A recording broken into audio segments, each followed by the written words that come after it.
So about, I don't know, maybe 10, maybe even 15 years ago, I owned this Honda Civic, which I eventually sold for $300.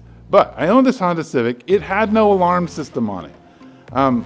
But one day, I think it was during the week or the weekend, I'm not quite sure, but it was in the morning, my Honda Civic began to honk.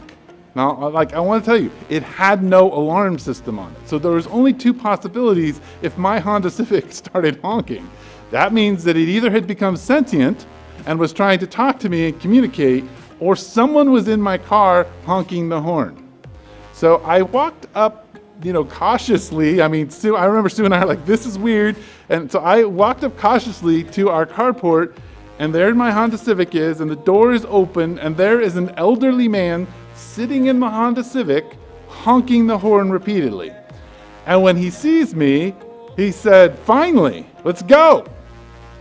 And I was like, okay.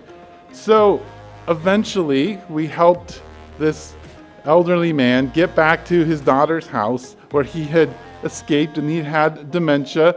He was a sweet old man, and we gave him some water and we started making phone calls, and we finally found which neighbor we needed to return him to.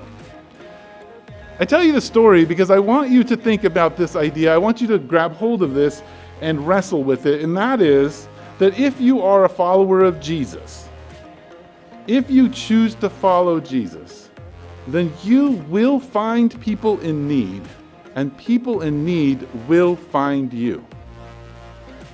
If you are a follower of Jesus, you will find people in need, and people in need will find you.